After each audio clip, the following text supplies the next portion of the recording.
Assalamualaikum warahmatullahi wabarakatuh. Baik lagi sama saya Muhammad Lutfi, siswa SMKN 15 Abang. Nah, pada bab ke-8 ini kita akan membahas tentang DHCP dan ARP ya, teman-teman. Nah, di sini kita akan bahas tentang dua ini saja. Yang pertama, kita akan bahas tentang DHCP konsepnya dulu ya, atau konsep DHCP. Nah, kepanjangan dari DHCP itu adalah Dynamic Host Configuration Protocol ya teman-teman. Terus DHCP juga merupakan service yang digunakan untuk mempermudah distribusi IP address dalam satu jaringan tentunya. Terus ada juga DHCP running yaitu dalam satu broadcast domain ya. Nah, jadi DHCP juga terdapat 3 jenis tipe ya pada DHCP-nya. Yang pertama ada DHCP server, lalu DHCP client, dan DHCP relay. Nah, untuk DHCP server ini, dia ini sebagai penyedia layanan ya ke DHCP client ya tentunya. Lalu di DHCP client ini dia sebagai penerima ya dari DHCP server tentunya. Nah, terus di DHCP relay ini dia sebagai penghubung layanan DHCP server ke klien. Jadi ketika kita ingin mengirimkan DHCP server nih ke klien, kita akan dihubungkan ke DHCP relay dulu ya. Kita akan ke DHCP relay dulu. Dari DHCP relay kita akan dihubungkan ke klien tentunya. Nah, lalu di sini cara kerja DHCP. Nah, jadi proses kerja DHCP juga bisa disebut dengan istilah DORA ya teman-teman. Nah, di sini untuk cara kerja DHCP terlebih dahulu. Nah, dari over di sini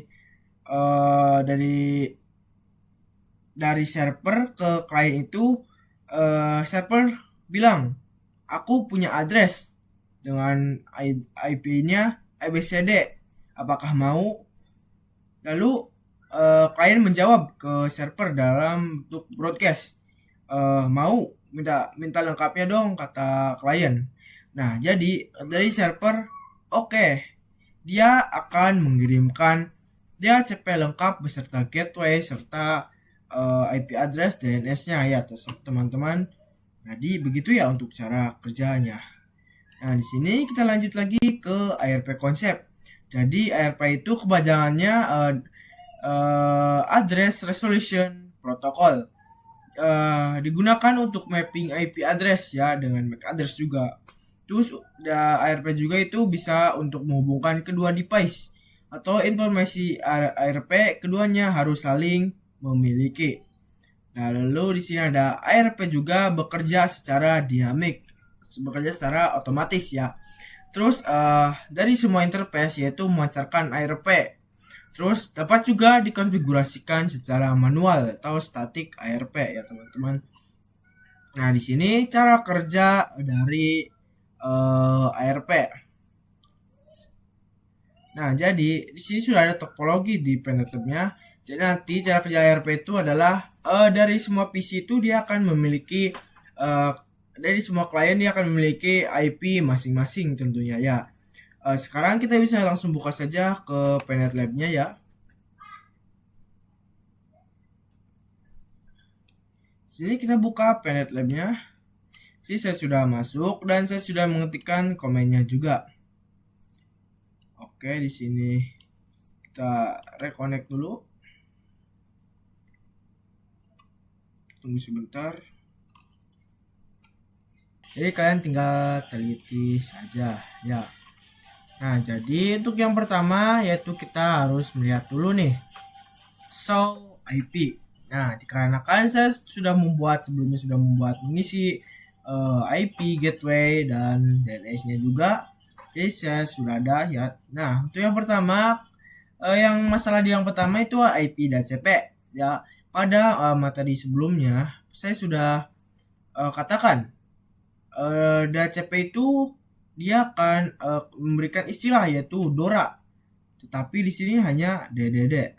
Nah, di sini saya sedang error dari servernya. Nah, bagi kalian yang belum menambahkan IP, mungkin di sini akan 0 dan gateway-nya 0 dan DNS-nya juga 0 ya. Nah, caranya Kalian bisa ketikkan saja di sini dengan komen IP 192 dan seterusnya dan gateway-nya yang ini ya. Oke.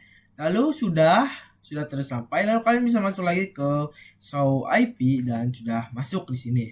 Nah, kita hanya konfigurasikan IP dan gateway tentunya karena saya sudah ada DNS.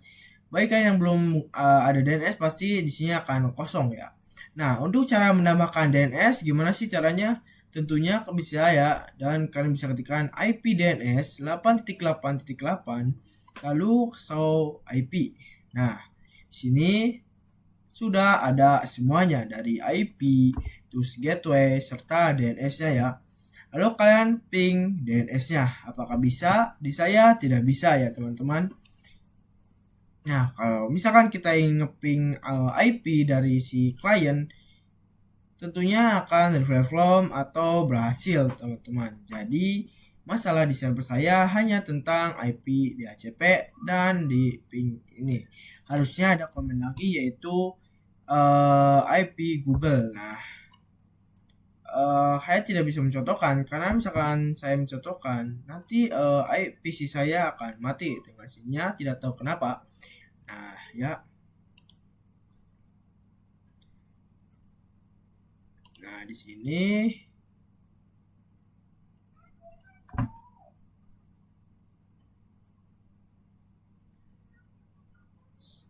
dan kita sudah mempelajari DHCP dan ARP-nya ya. Oke, mungkin sekian saja ya materi penjelasan dari saya dengan bab 8 DHCP dan ARP. Kurang lebih mohon maaf. Wassalamualaikum warahmatullahi wabarakatuh.